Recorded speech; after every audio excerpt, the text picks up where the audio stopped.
Viewers, দেশ বিদেশ থেকে যে যেখান থেকে আমার এই ভিডিও দেখছেন অথবা আমার এই ক্লাস দেখছেন সবাইকে স্বাগতম।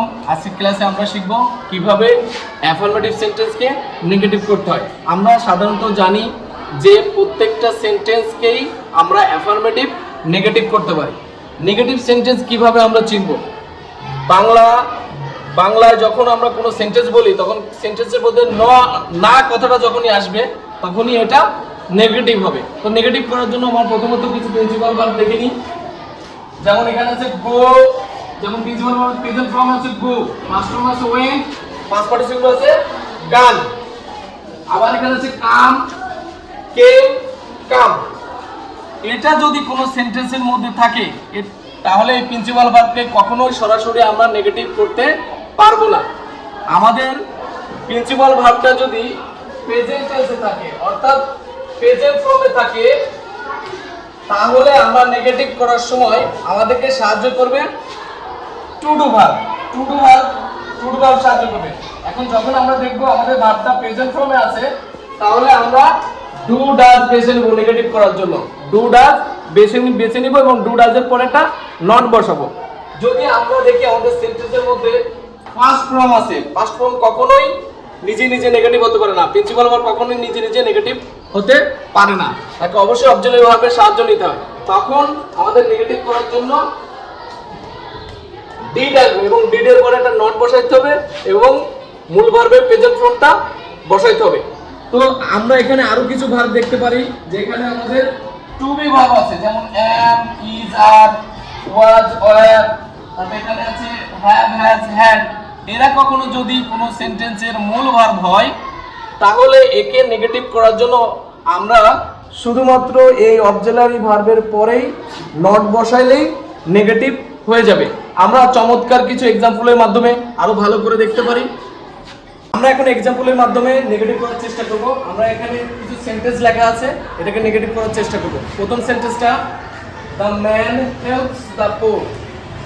লোকটি গরিবকে সাহায্য করে। আমরা এটা কিভাবে নেগেটিভ করব? এটাকে নেগেটিভ করার জন্য প্রথমত আমরা এই সেন্টেন্সের প্রিন্সিপাল ভার্বের কাছে যাব। এখানে প্রিন্সিপাল ভার্বটা আছে হেল্প। তাহলে আমরা যে এটা প্রিন্সিপাল ভার্ব আছে হেল্প এবং এটা আছে প্রেজেন্ট ফর্মে। প্রেজেন্ট ফর্ম যখন থাকবে তখন আমাকে নেগেটিভ করার জন্য ডু অথবা ডাজ আসবে। তাহলে আমি এই সেন্টেন্সটা নেগেটিভ করি। প্রথমে আমরা সাবজেক্ট ব্যবহার করব দ্য ম্যান। যেহেতু আমার ভার্বের শেষে এস আছে তার মানে আর সাবজেক্টটা থার্ড পারসন সিঙ্গুলার নাম্বার, তাহলে আমি এই ক্ষেত্রে আমার টু ডু ভার্ব থেকে আমি অক্সিলারি ভার্ব ডাজ নিব। আমি ডাজ লিখব এবং যেহেতু এটা নেগেটিভ সেন্টেন্স আমি নট ব্যবহার করব এবং পরে আমি প্রিন্সিপাল ভার্ব বসাবো। অবশ্যই এই সময় ভার্বের সাথে যে এসটা আছে এটা থাকবে না এবং আমরা অবজেক্টটা ব্যবহার করব ফোর। এইভাবে আমরা সুন্দরভাবে নেগেটিভ করতে পারি। দ্বিতীয় সেন্টেন্সটা আমরা একটু দেখি। দ্বিতীয় সেন্টেন্সের ক্ষেত্রে আমরা প্রথমে সাবজেক্টটা ব্যবহার করব দে, তারপরে আমাদের এখানে প্রিন্সিপাল ভার্বটা আছে অ্যারেঞ্জ। তো অ্যারেঞ্জ আছে এবং এটা প্রেজেন্ট ফর্মে আছে, তাহলে আমরা অবশ্যই টু ডু ভার্ব থেকে ডু ডাজ আসবে। যেহেতু এটা সাবজেক্ট হচ্ছে থার্ড পারসন প্লুরাল, সেক্ষেত্রে আমরা এটার ক্ষেত্রে ডাজ ব্যবহার করতে পারবো না, ডু নিতে হবে। এবং আরেকটা জিনিস মজার বিষয় হচ্ছে আমাদের ভার্বের শেষে এস নাই। এস থাকলে সাধারণত আমরা ডাজ ব্যবহার করি, যেহেতু এস নাই আমরা ডু ব্যবহার করব এবং ডুর পরে নট ব্যবহার করব।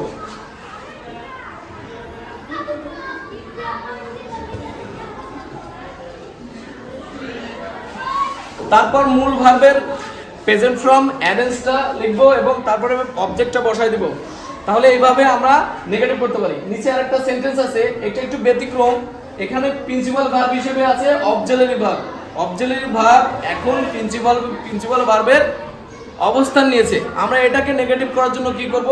এটাকে নেগেটিভ করার জন্য আমরা প্রথমত সাবজেক্টটাকে নিব।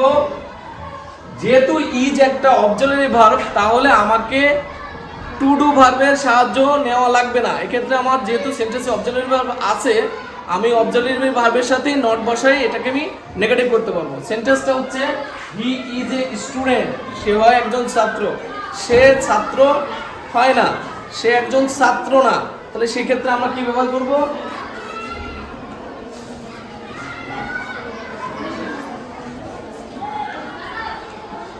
He is not a student. এইভাবে আমরা চমৎকারভাবে টু ডু ভার্বের ব্যবহারের দ্বারা এবং প্রিন্সিপাল ভার্বের রূপ চিহ্নিতকরণের দ্বারা আমরা খুব সহজেই অ্যাফার্মেটিভ থেকে নেগেটিভ করতে পারবো। তো সবাইকে ধন্যবাদ। আগামী ক্লাসের জন্য সবাইকে আমন্ত্রণ রইল।